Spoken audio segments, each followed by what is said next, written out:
Bonjour à tous, bienvenue, reprise des vidéos à partir d'aujourd'hui, après plusieurs semaines d'absence.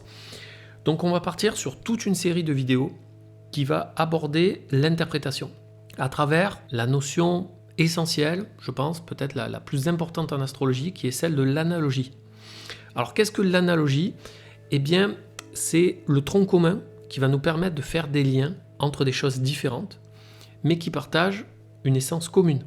Donc ça sera vraiment la pierre angulaire qui va nous permettre de faire des interprétations et de déchiffrer les signes que l'on va observer dans le ciel. Pour commencer, on va parler de la classification des planètes.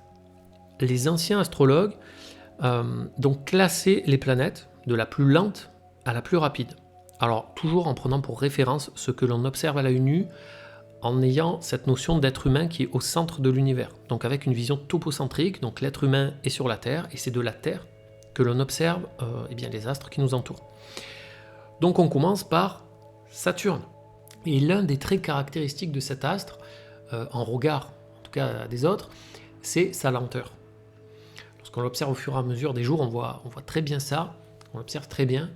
Et donc pour nous, ça peut signifier donc, comme astre les retards, les délais, les personnes âgées, la mort également, la notion de vieillesse.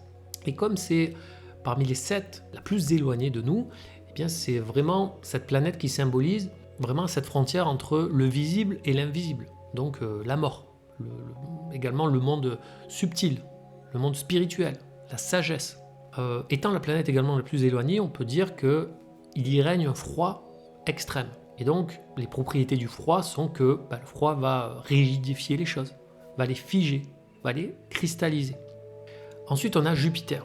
Jupiter, toujours pareil, lorsqu'on observe à l'œil nu, on y voit un teint jaunâtre. Donc ça peut être, par exemple, signe de richesse. Comme c'est une planète qui est très grande, la plus grande du système solaire, on peut y voir l'abondance, on peut y voir l'opulence, toutes les formes d'expansion et de croissance. On a ensuite Mars, donc Mars avec sa teinte rougeâtre caractéristique que l'on distingue très bien à l'œil nu. Donc le rouge peut, pour nous, toujours pareil, transposé à l'humain, renvoie à la notion de sang, donc la bataille, la guerre, le combat, le fait de se battre pour les choses. On peut y voir la colère, la violence, le challenge. Ensuite, on a le Soleil. Donc le Soleil, l'astre le plus brillant pour nous, donc celui qu'on ne peut pas rater, qui peut définir la notion de royauté, le monarque, le roi, la notion de visibilité aussi, a contrario aussi la sécheresse extrême.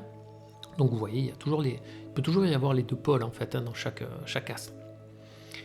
On a ensuite Vénus, Vénus avec sa teinte caractéristique blanchâtre, qui peut symboliser la pureté, la séduction, la beauté, donc très relié à la notion de déesse, pourquoi pas la sexualité aussi. On a ensuite Mercure, donc Mercure avec ses mouvements caractéristiques qui alternent mouvement direct, mouvement rétrograde. Donc les anciens y ont vu la notion de communication, de commerce, celui qui va, qui vient, la notion d'intellect aussi, on apprend quelque chose, on va quelque part, on s'arrête, on revient. Donc Mercure était vu aussi comme le messager des dieux, celui qui porte un message, celui qui repart, celui qui revient. Et pour finir, on a la Lune qui est vue comme une immense lentille qui capte toutes les influences et qui va les diffuser sur la Terre. Donc c'est l'astre pour nous qui est le plus rapide, avec des phases qui varient tout le temps, croissantes, décroissantes, et donc ça peut marquer aussi les émotions, la notion d'instabilité et aussi également de fertilité. La Lune est très liée avec l'humidité. Donc voilà pour ces notions très simples. Vous voyez que simplement à l'œil nu, on peut y voir une manière poétique aussi de déduire ce symbolisme, mais c'est à travers tout ça, toutes ces caractéristiques, que l'interprétation commence. Donc c'est super important d'intégrer cela. Je vous invite à observer le ciel.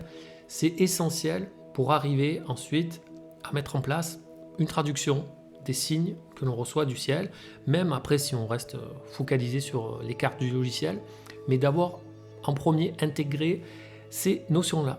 Donc je vous dis à très vite pour la prochaine vidéo.